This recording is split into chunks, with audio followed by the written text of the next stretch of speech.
Assalamualaikum warahmatullahi wabarakatuh. Eh, Perkenalkan, saya Syariful Anam, NIM 19110064. Kita masuk pembelajaran mata kuliah fonologi Arab. Objek makalah ini yang saya buat materinya adalah objek kajian fonologi Arab. Dosen pengampu Dr. Ali Subhan MA. Oke, kita langsung masuk materi. Di font adalah bunyi bahasa yang terdiri atas bunyi vokal dan bunyi konsonan. Simbol atau lambang bunyi bahasa adalah huruf. Dalam bahasa Indonesia terdapat 26 huruf dimulai dengan huruf A sampai dengan huruf Z. Dalam bahasa Arab terdapat 28 huruf dimulai dengan huruf alif sampai dengan ya. Font dapat dikatakan pula bunyi bahasa. Dalam bahasa Inggris, pitch sound. Atau font adalah satuan bunyi yang dihasilkan oleh alat ucap. Jadi bunyi yang dihasilkan oleh alat ucap itu namanya font. Dalam fonologi, bunyi bahasa diamati sebagai fonem. Jadi fonem dalam fonologi itu bunyi bahasa disebut fonem. Fonem itu tapi dia memiliki satuan bahasa yang mana perbedaannya itu bisa menimbulkan makna yang berbeda. Kita masuk pengertian sedikit saja tentang fonem. Contohnya zanuba sama zanuba. Kalau zanuba itu artinya dosa, kalau zanuba itu artinya bulu ketiak. Jadi beda huruf di depan ini, beda bunyi itu bisa merubah makna. Itu fonem. Sedangkan font itu bunyi terkecil, satuan bunyi terkecil.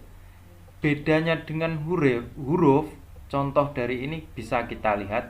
Fa'ilun, dia terdiri dari fa, ain, lam. Bunyi fa, ain sama lam. Jadi kalau hurufnya kan fa, alif, ain sama lam. Jadi font itu bunyinya. Jadi bunyi itu tidak sama dengan huruf. Walaupun ada kalanya bunyi itu sama dengan huruf. Seperti rojulun, ro, jim, lam. Itu sama. Hurufnya sama, fontnya juga sama, bunyinya sama, jumlahnya sama. Demikian. Terus selanjutnya alofon. Alofon yaitu bagian terkecil dari bahasa yang tidak memiliki fungsi pembeda. Jika diganti makna, tidak akan berpengaruh terhadap perubahan makna. Misalnya non idhar dengan non ikhfa, lam mufaham dan lam muraqaq. Sehingga lam mufaham dalam wahalalna,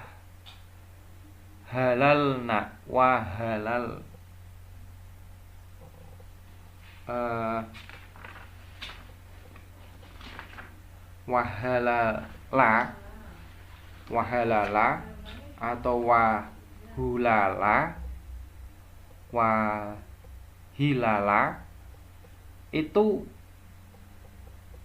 jika diganti dengan lam muraqabah, lam mufaham dalam wahalala, jika diganti dengan lam muraqaq jadi wahilala, maka hal ini tidak akan muncul perubahan makna. Jadi maknanya sama. Dan hai sama, maknanya sama. Dan halo dan halo. Terus contohnya kita bisa lihat di sini contohnya.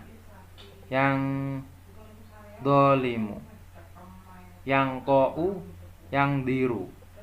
Jadi perubahan nun ini terpengaruh oleh huruf setelahnya, tapi maknanya tidak berubah. Beda dengan fonem. Fonem perubahan bunyi itu bisa merubah makna. Sedangkan alofon perubahan bunyi itu tidak menimbulkan perubahan pada makna. Jadi bisa dikatakan fonem itu beda dengan alofon. Oke, selanjutnya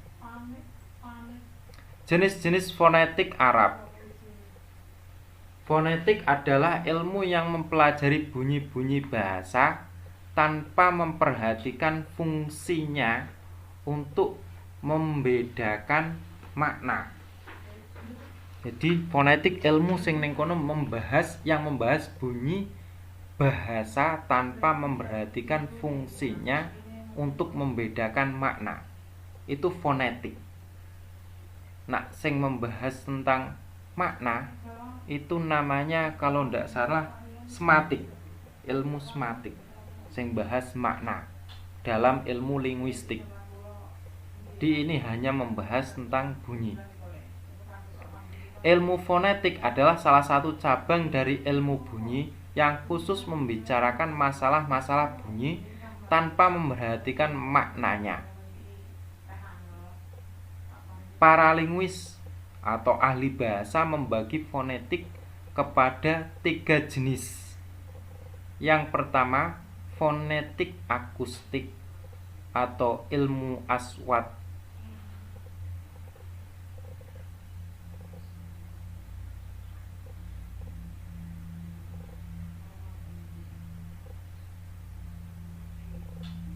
Al-Waziyai.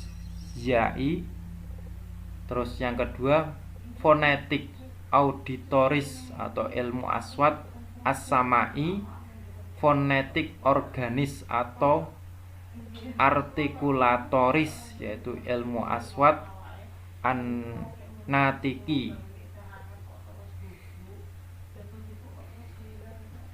Al-Faiziani. Oke, yang pertama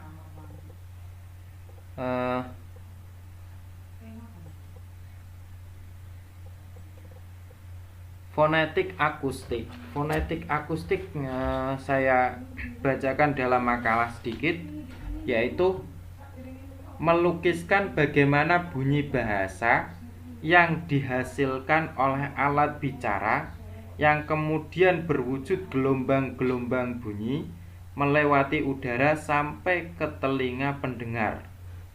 Pendekatan seperti ini berhubungan dengan ilmu fisika.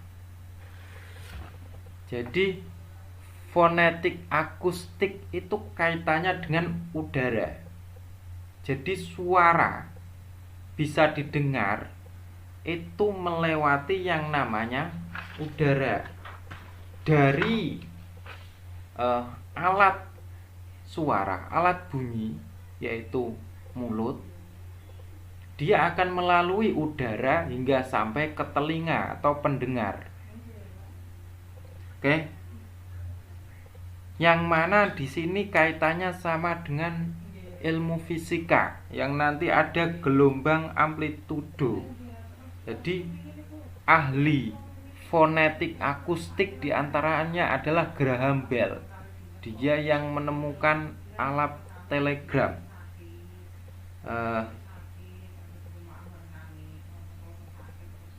Yang digunakan untuk, jadi teori ini juga digunakan untuk teknologi telepon. Oke, selanjutnya fonetik auditoris atau ilmu aswat as-samai, yaitu meneliti bunyi bahasa yang diterima oleh alat dengar orang yang diajak bicara. Cara ini sangat subjektif karena banyak dipengaruhi oleh orang yang mendengarkan bunyi itu. Jadi fonetik auditoris kaitannya dengan telinga. Nah, seperti ini gambarannya. Jangan dilihat angkanya, karena angkanya tidak sama dengan ini. Lihat namanya, phonetic auditoris. Ini nomor 2, ini nomor 3, tidak sama. Soalnya gambarnya ambil dari internet. Oke, telinga. Kaitannya dengan pendengaran. Ini tergantung oleh si pendengar suara. Yang selanjutnya nomor 3, phonetic organis atau artikulatoris atau ilmu aswat an-natikiyah, yaitu keterangannya dalam makalah meneliti bunyi bahasa yang dihasilkan oleh alat bicara manusia. Alat bicara seperti bibir, mulut, lidah ternyata dapat dilihat sehingga pendekatan ini dianggap praktis dan mudah dilaksanakan. Jadi kaitannya ini fonetik Arab yang nomor 3 ini membahas tentang kaitannya yang ada kaitannya dengan alat suara, mulai dari bibir, lidah, dan mulut. Ini yang dibahas dalam fonetik organisasi atau artikularis. Selanjutnya, perbedaan suara alam hewan dan manusia. Suara alam adalah sumber bunyi-bunyian yang dihasilkan oleh suara-suara alam, baik dikarenakan makhluk hidup seperti tumbuhan dan hewan maupun dari langit dan dalam bumi. Contohnya seperti gerakan air, itu adalah suara alam. Pepohonan yang terkena angin, itu juga suara alam. Desisan angin juga sama. Suara hewan, setiap hewan memang memiliki suara yang berbeda satu sama lain. Jadi suara hewan itu suara yang dikeluarkan oleh hewan. Suara manusia terdiri dari suara yang dibuat oleh manusia dengan menggunakan pita suara untuk berbicara, membaca, menyanyi, tertawa, menangis, berteriak, dan lain-lain.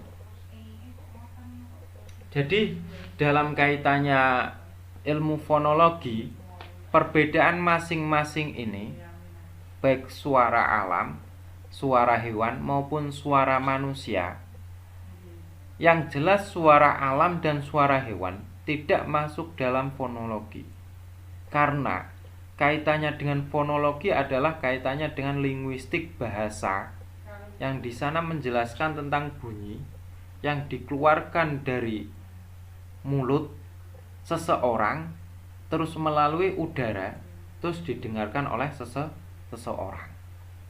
Oke, demikian penjelasan saya, kurang lebihnya mohon maaf. Assalamualaikum warahmatullahi wabarakatuh.